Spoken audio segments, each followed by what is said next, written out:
Bonjour à tout le monde, aujourd'hui je suis au musée de la mer.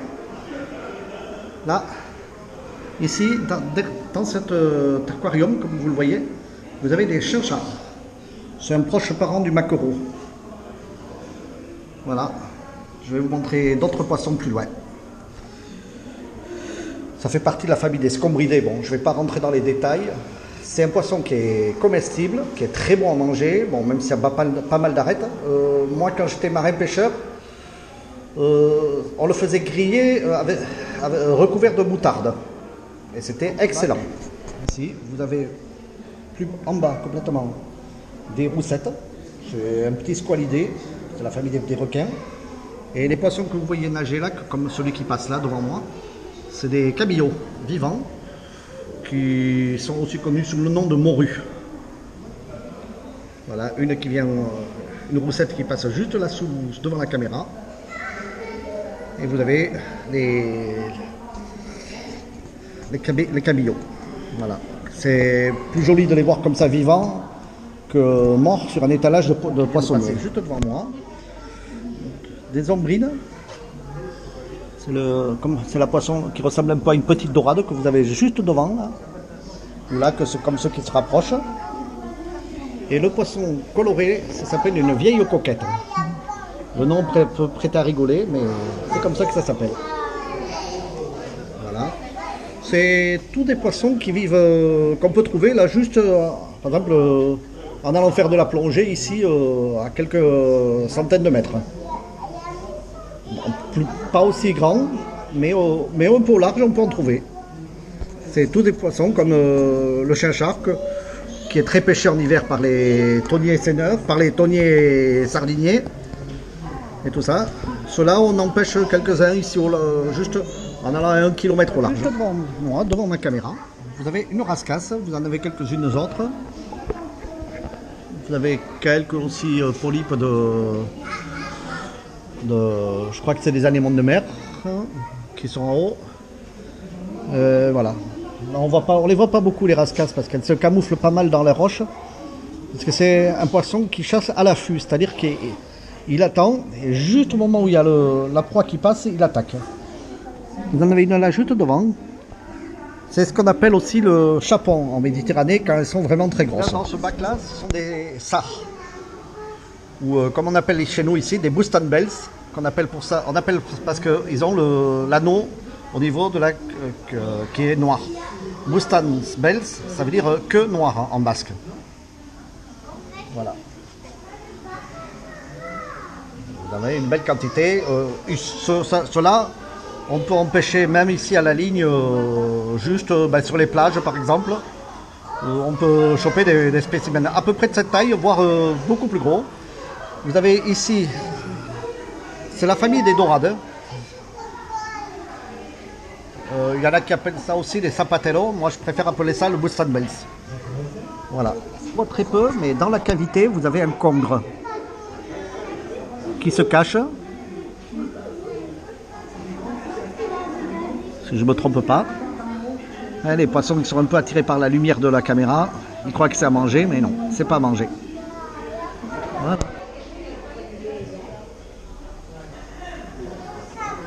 Là, vous avez les poissons des grands fonds, c'est des sébastes.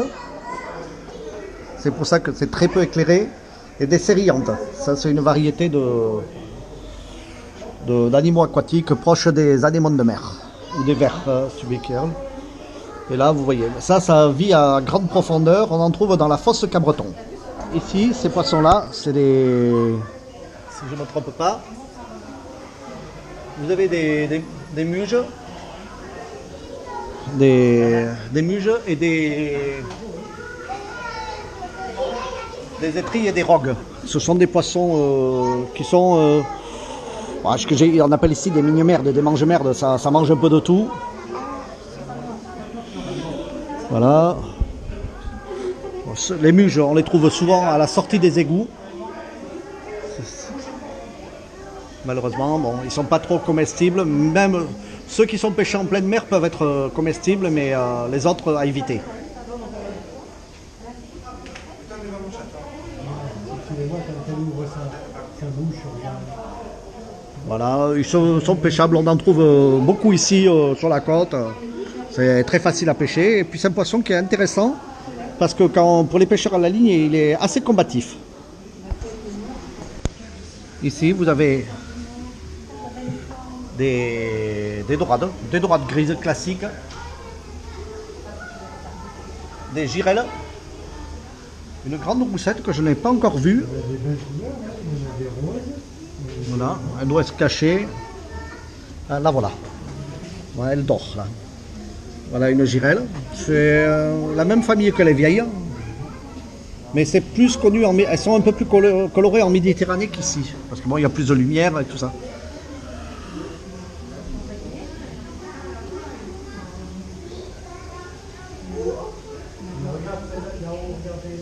Voilà. Ah, c'est des dorades royales. J'avais pas reconnu tout de suite. C'est un moment où j'en ai vu une de face que j'ai vue avec la couronne au-dessus des yeux. C'est un poisson qui est excellent à manger, qui est très combatif quand on le pêche et qui est assez commun, surtout un peu à partir d'octobre, novembre, décembre. C'est la grande période où on peut les pêcher à la ligne ici même sur les plages, en surf casting.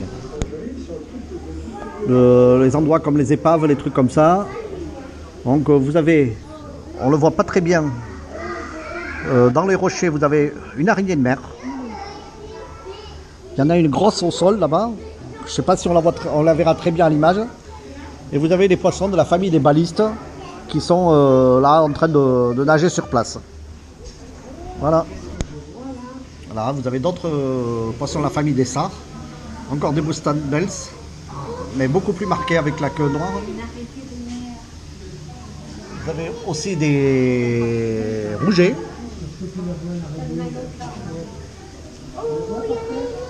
Je ne les ai pas bien vus, les rougets, mais ils sont pas loin. Quelques étoiles de mer.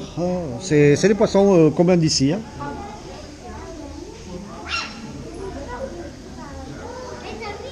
Voilà, comme vous le voyez, avec bien la tache noire sur la queue.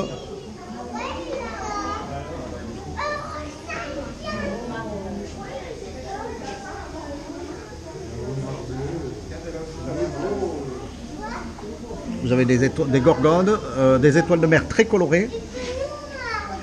Et il y a un poisson, j'ai oublié le nom, ça va me revenir peut-être plus tard. Celui qui est avec les grosses rayures, qui également est excellent à manger. Alors, ça peut arriver à un trou de mémoire, ça peut arriver à tout le monde. Voilà.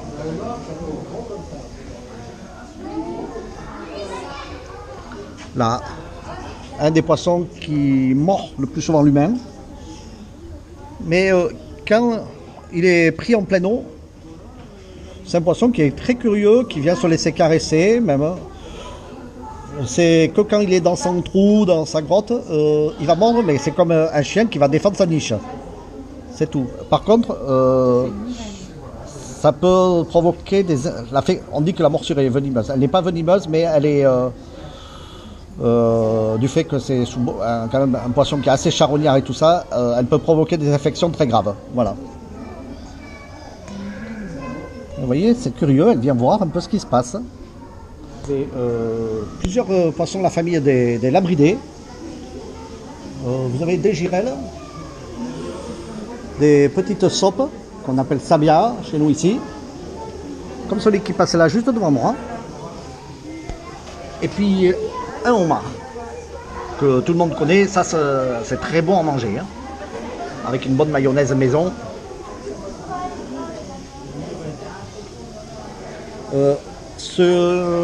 Un truc que peu de gens savent, c'est pour ça que vous voyez toujours les pinces attachées dans les poissonneries. C'est bon, un, pour éviter de se battre, et deux, parce que un homard même de cette taille peut vous couper un doigt tellement il a de force dans les pinces. Voilà. Ici, juste devant moi, vous avez des hippocampes. Ceux-là, on en trouve plutôt dans des zones pas en pleine mer, mais par exemple dans le bassin d'Arcachon ou au lac d'Ossegor, qui est un lac salé. Ah ouais. Voilà. Ici, vous avez quelques poissons. Vous avez un poisson qui est mort, qui peut être très dangereux pour l'humain, qui est au sol. C'est la raie pastenague. Bon, ça, c'est un petit spécimen, mais le dard est quand même venimeux. Vous avez des grondins. Grondin perlon, qu'on appelle aussi galinette, qui est un des meilleurs poissons à manger. Ah oui, c'est bon ça. La galinette, on la trouve, surtout les Marseillais la connaissent très bien, parce qu'ils la mettent dans la bouillabaisse. La bouillabaisse, voilà. Là, c'est ce que je te disais tout à l'heure, avec la rascasse. Voilà, qu'on a vu un peu plus loin. Et il y a aussi, mais on ne la voit pas parce qu'elle est camouflée dans le sable, il y a des sols. Il y a des sols communes. Voilà. Ici, dans ce bac-là, vous avez des tacos. C'est des poissons très communs. Ici, le poisson qui est redouté par tous les gens qui se baladent dans le sable, c'est la vive. C'est celui-là que, si vous mettez le pied dessus, vous comprenez votre douleur. Parce que la piqûre est très venimeuse. Hop, on la voit à peine. Il y a une pieuvre. Au poulpe, ici il y en a beaucoup. Vous en avez juste à côté du musée, là, au niveau de la petite plage du Port-Vieux, dans les rochers, on en trouve pas mal. Il y en a apparemment une plus grosse là. Mais je suis pas sûr. Vous avez une raie pastenague, là. Non, c'est une raie bouclée plutôt. Une raie bouclée. Oh, il y a 3 raies de... Des maigres De quoi? et des bars. Des maigres et des bars, Maël. Le bar, c'est le gros que vous voyez qui est un peu long, Oh oui, qui est excellent à manger, qu'on appelle par exemple en Méditerranée, ils appellent ça le loup, Et ici, la louvine. et ici la louvine, voilà.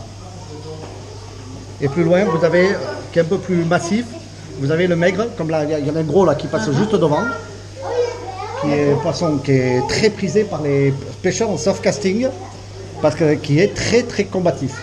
D'accord. Moi-même, une fois j'en ai pêché un de 17 kilos, j'ai bataillé 1h30 pour le ramener. Un bac avec tout un tas de petites méduses. Je ne sais pas si elles sont urticantes ou pas pour l'humain.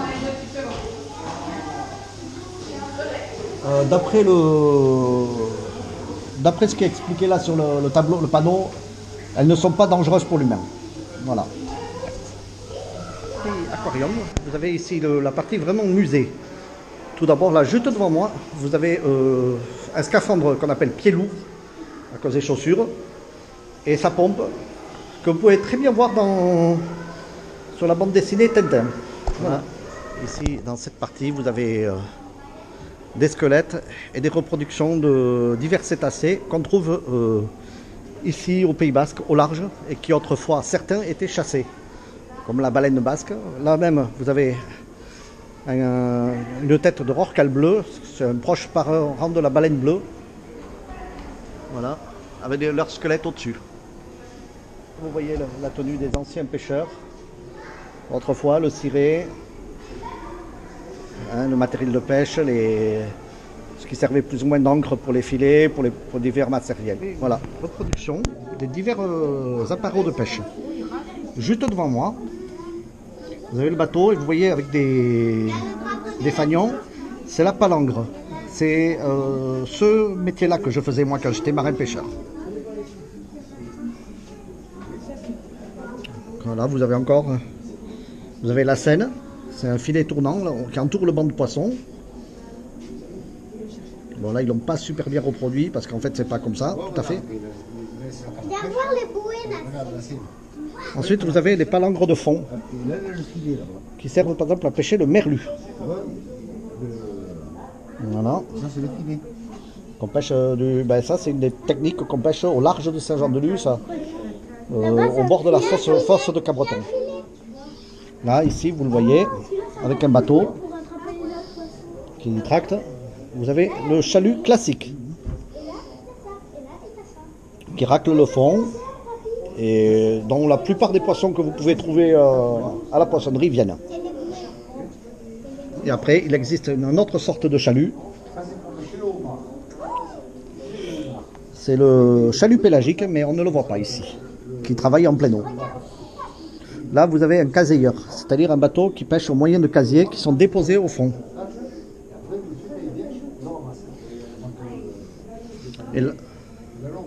Et là, vous avez le tonnier pour le thon blanc qui traîne au bout de perche des leurres et qui sert à choper des thons blancs. La reproduction d'anciens bateaux. Si je fais par heure, les bateaux ont été reproduits par l'association Itzas Beguia de Saint-Jean-de-Luz. Voilà, un des bateaux sur lesquels j'ai navigué, le Boga Boga, si j'ai fait pas erreur. Voilà, et le Baignat, sur lequel aussi j'ai navigué pendant plusieurs... Ah non, Gisèle Marie, mais bon, le Baignat est exactement identique.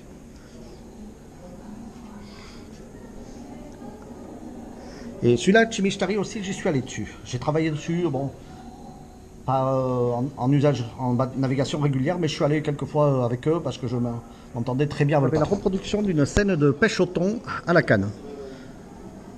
En fait, vous voyez des mecs qui sont avec des cannes. Certaines sont des cannes comme ça, et d'autres sont avec un mec qui tire derrière, parce que quand il y a de très gros thons, que c'est un peu loin du bateau. Il y en a un autre, celui que vous voyez, il y en a un qui arrose l'eau, mais normalement il y a des rampes qui arrosent l'eau plutôt. Ça fait à la fois, ça cache le pêcheur, ça simule un peu le bruit du menu frotteur à la surface. Donc ça aussi, ça y joue un peu. Et vous avez le gars que vous voyez au niveau du vivier qui lui va balancer des petits poissons vivants à l'eau pour appâter les thons. Pour vous faire remarquer. Là, ce qui est reproduit là, c'est un thon blanc. Il est facilement reconnaissable à la longueur des nageoires pectorales. Chez le thon rouge, elle est toute petite. Là, vous voyez qu'elle fait presque la moitié du corps. C'est ce qui permet de reconnaître au premier coup d'œil un thon rouge d'un thon blanc. Thon blanc, grande nageoire, thon rouge, petite nageoire. Vous avez un moulage d'une tortue-lutte. La tortue-lutte, on n'en trouve pas trop ici, mais ça arrive, mais c'est plutôt rare. Par contre, elle est très commune en Guyane, où elles viennent pondre leurs œufs sur les plages. Et la Guyane faisant partie de la France, comme tout le monde le sait. Voilà. Là, sur cet écran, on voit des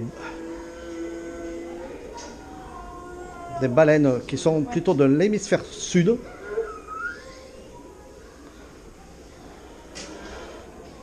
Voilà, qu'on appelle aussi des jubartes et qui sont très connus pour leur chant, qui est audible à plusieurs centaines de kilomètres, si le micro est assez sensible.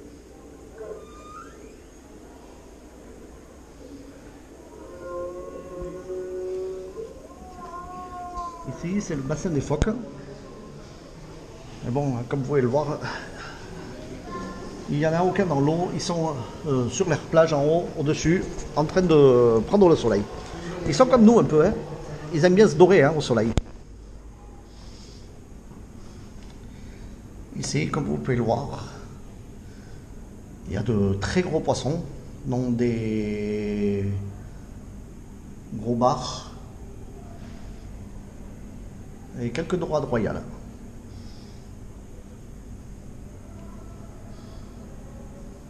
Et vous avez bien sûr, puisque normalement c'est le poisson, vous avez ici une énorme vieille.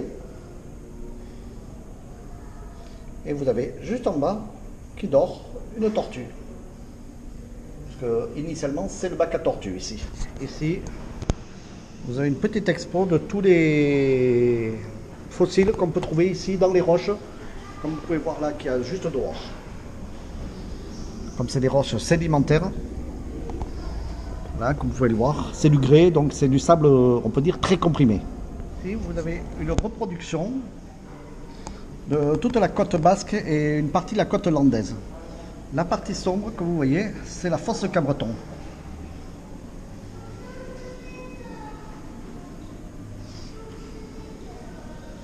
Donc là, comme vous le voyez, la fosse démarre très près du bord, à peu près à 600 mètres du bord.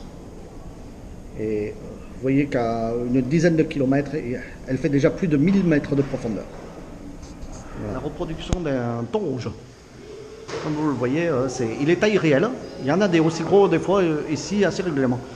Ça, à l'estime, je dirais que c'est un thon qui fait entre 150 et 200 qui fait à peu près aux alentours de 100 kg plutôt. Voilà. Vous voyez les phoques en train de se reposer au soleil. Tranquillement. On les entend respirer.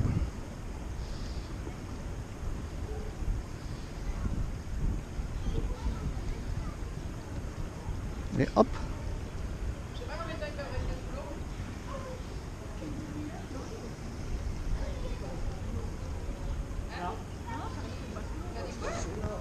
Qui aiment bien se mettre au soleil et d'autres qui aiment bien se mettre sous l'eau pour se reposer. Il n'est pas mort, il est juste en train de se reposer tranquillement en apnée. Il ronfle. Ah, c'est bon, maintenant, on est dans une zone où c'est les poissons tropicaux, ce n'est plus les poissons de chez nous. Ouais, j'ai vu ça, oui. Comme ils l'ont expliqué à l'entrée, c'est les poissons du Pacifique. Donc là, je ne peux pas trop en parler. Bon, vous avez ici le noir, c'est une holoturie, c'est un concombre de mer. Après les autres, je ne sais pas exactement ce que c'est. Voilà, vous voyez. Voilà, celui-là, c'est un poisson. Les poissons de fond là sont assez communs, c'est des sols. Donc c'est assez connu. Et c'est très bon à manger au passage. Et il y en a, il y a la sole du Pacifique qu'on trouve régulièrement en surgelé. Vous avez des poissons pélagiques qui vivent plutôt dans des fonds assez grands fonds. Je ne suis pas sûr, mais je crois que c'est des carangues. Assez petites, bon, avec d'autres variétés. Donc ceux qui connaissent mieux, qui sont allés dans les tropiques, ils pourront me corriger et me dire exactement ce que c'est. Voilà. Des autres poissons de tropicaux. Je crois que là aussi c'est la même famille que les carangues. Qui, comme vous le voyez, ça a des grosses têtes. Et c'est un poisson qui des fois peuvent attaquer l'homme, mais plutôt pour se nourrir ou par erreur. Parce que l'homme se retrouve dans sa trajectoire alors qu'il est en train de foncer derrière une proie et des fois il ne les évite pas, il fonce dans le tas. C'est un des seuls poissons à le faire. Des poissons, encore des poissons un peu tropicaux, je crois que c'est des poissons chirurgiens. Ou de la famille de ces poissons-là. D'autres que vous connaissez, ceux qui sont du... Vous avez le petit poisson, le chirurgien bleu là, qui est très connu. Qu'on trouve beaucoup en aquariophilie aussi. En aquariophilie d'eau de mer, voilà. On l'appelle poisson chirurgien parce que juste de part et d'autre, à la base de la nageoire caudale, il y a comme deux genres de petites nageoires qui sont tranchantes comme des lames de rasoir. C'est les poissons de la famille des balistes qui nourrissent surtout de coquillages. Vous avez des oursins tropicaux, voilà, comme vous le voyez, qui ont des épines beaucoup plus longues que ceux de chez nous et qui peuvent être très dangereux parce que justement comme ils ont des épines très fines, elles sont très cassantes. Donc une fois que ça rentre dans le pied par exemple, qu'on y a mis le pied ou dans la main, ça casse et c'est très très dur à extraire. Et ça s'infecte. Je dirais géante, vous pouvez voir qu'elle fait presque 3 mètres de long. Il ne faut pas oublier que la vitre a tendance à faire grossir le poisson plus qu'il n'est en réalité. C'est un effet d'optique, de loupe un peu. C'est une murène tropicale qui vient du Pacifique également. C'est ce qu'on appelle un poisson de trompette. Bon, il est plus gros, mais c'est la même famille que les hippocampes. Cherchez le nom, j'ai une petite hésitation. Vous avez des petits poissons chirurgiens en bas. Et vous en avez un gros exemplaire là, de baliste qui arrive vers moi. Celui-là, si je ne fais pas erreur, c'est un baliste Picasso. On l'appelle comme ça à cause de sa couleur. Vous avez diverses variétés d'anémones de mer tropicales qui sont très très jolies. Et vous avez d'autres sortes de balistes. Oh, là aussi, il y en a. Vous en avez des colorés, des moins colorés. Vous avez quelques petites gorgones en fleurs. C'est-à-dire qu'en fait, c'est les polypes qui sont sortis, c'est des tentacules en réalité, qui sont des proches cousines des corails. Ici, vous avez des petits balistes, encore. Et si je ne me trompe pas, ça c'est des cérioles, les petits colorés. Si je ne me trompe pas, et je crois que Cousteau il appelait ça des gendarmes, là, ceux qui orange avec la marque noire. Voilà. Ce sont de très jolis petits poissons. Et vous avez là aussi des gorgones en pleine, je dirais, entre guillemets, floraison. Vous avez des balistes, encore de diverses variétés de balistes, et vous avez des capitaines. C'est ceux qui sont très colorés. Voilà. Et vous avez un poisson ange là-dessous. Vous les voyez en bas. Des poissons anges qui sont très jolis. Il y en a un qui va arriver là, qui va se passer dans la lumière, qu'on va mieux voir. Des grosses carangues et des tarpons, qui sont des poissons extrêmement prisés par les pêcheurs à la ligne. Parce que c'est des poissons qui sont extrêmement combatifs, surtout ceux qui sont longs, là les tarpons, qui peuvent être beaucoup plus grands encore, et qui font des sauts énormes. Quand ils sont chopés à la ligne, certains font des bonds de 3-4 mètres de haut. Hein. Ils sont très très spectaculaires, vous avez qu'à regarder sur YouTube. Et vous avez aussi des poissons chirurgiens docteurs, c'est celui que vous voyez là, avec du bleu, et d'autres petits poissons de la même famille. Les carangues, vous avez un poisson globe qui se balade. Là, il n'est pas gonflé parce qu'il n'a pas besoin de se défendre. Mais il peut devenir aussi rond qu'un ballon de foot. Voilà.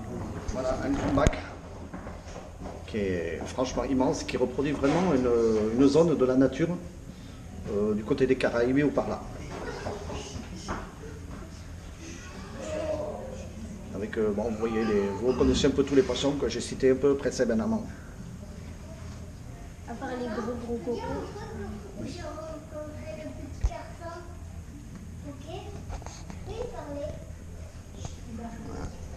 Le clou du spectacle, les requins.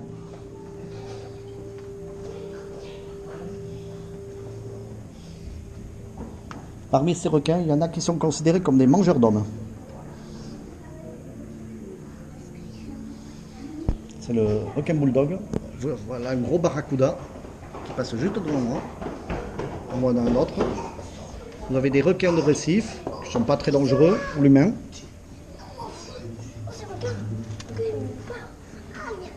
Non.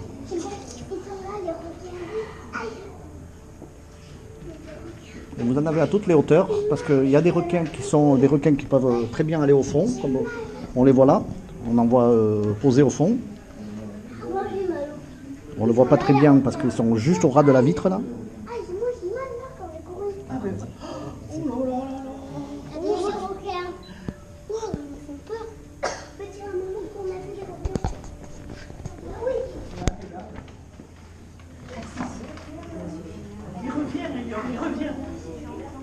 Voilà, vous en avez un qui arrive là, un requin tapis.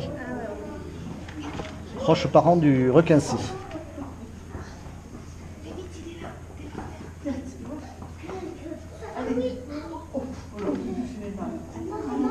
Bon, la plupart c'est des requins gris de récif qui sont pas du tout dangereux pour l'humain, sauf au moment où il est en frénésie. Bon, parce que quand il bouffe, c'est comme les fauves aussi et tout ça, c'est là le moment où ils peuvent être dangereux pour l'humain. Le requin léopard qui est en train de passer, facilement reconnaissable à sa robe tachetée.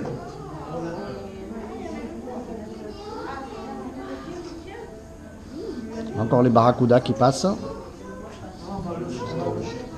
Et en haut, vous avez une petite raie là qui passe. Une raie qu'on appelle un aigle de mer. Je ne vous fais pas un dessin pourquoi. Parce que quand il nage, il a on dirait un aigle qui vole.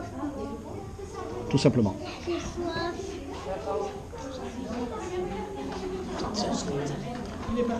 Non, alors maintenant, ça suffit. Tu restes là, on va attendre papa et maman.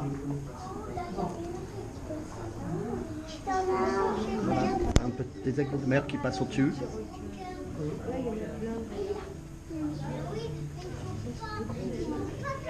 Les requins de vaisselle. C'est les seuls qui sont régulièrement au sol.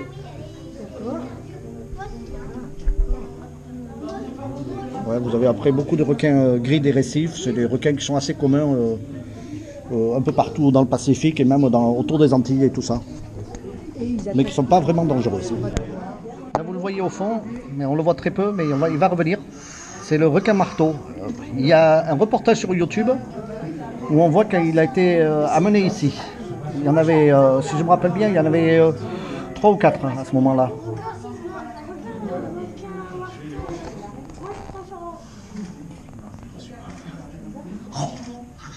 Aussi, je suis un requin. Après, on va la voir là-bas. Oh, il y a un mini requin. Voilà. Là, vous avez le requin marteau qui passe très près, on peut le voir. Et un des requins tapis qui arrive tout doucement. On dirait qu'il plane tellement il arrive doucement.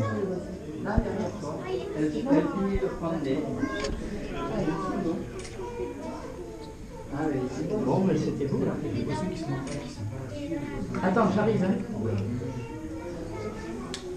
Les bacs, qui reproduit encore un milieu marin comme il y en a beaucoup dans le Pacifique. Avec les coraux, les gorgones. Et tous les petits poissons qu'il y a dans les récifs. Et dans ce petit aquarium, vous avez des poissons chirurgiens. Comme vous pouvez le voir. Je sais pas. Sûrement qu'ils ont dû sortir, je sais pas. Et plus précisément, ce qu'on appelle le poisson chirurgien docteur. Je vais expliquer aux gens pourquoi. Dans ce petit aquarium, des poissons mandarins et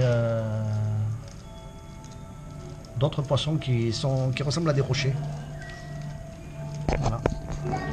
Voilà, on est dans la partie basse de l'aquarium des requins avec les mérous et tous les autres trucs. Vous pouvez mieux voir encore les requins, les mérous géants. Il y en a des mérous de cette taille aussi en Méditerranée, voire même un peu plus gros, qui peuvent dépasser les 100 kg.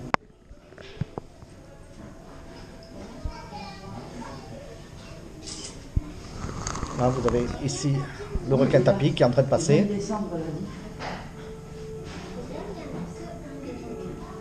Eh oui, il y en a que là. Le pauvre, il est tout seul, il faut lui mettre une femelle.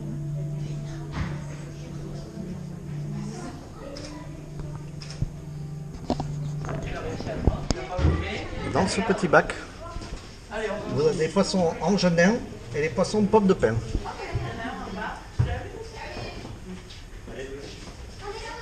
Voilà. Donc, vous voyez pourquoi, parce que au poisson ananas, parce que bon, les écailles ressemblent aux écailles d'un ananas. Voilà, tout simplement.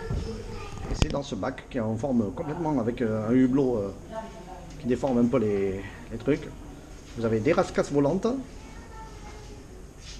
une murène que j'ai pas encore aperçue, mais qui ne doit pas être loin.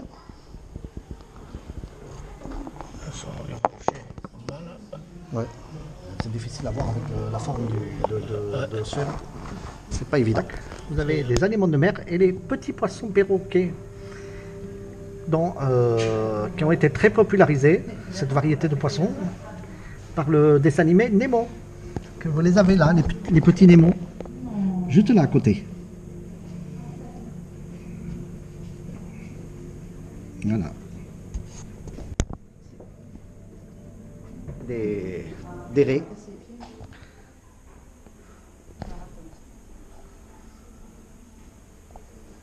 Que je n'avais pas vu tout à l'heure. Parce qu'elles se camouflent beaucoup avec le sable, ce qui permet des fois de ne pas bien les voir.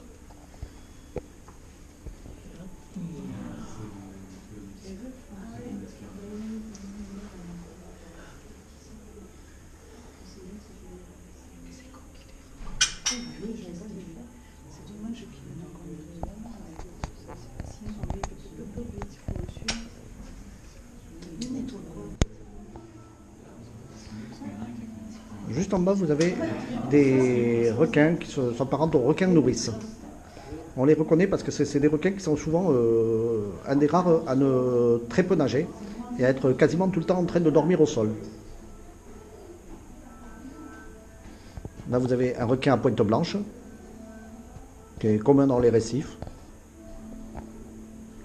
Pas trop dangereux pour l'humain. La visite est terminée. Je vous fais un salut. Je vous souhaite une bonne fin d'après-midi. Et je vous dis à la prochaine pour de nouvelles vidéos.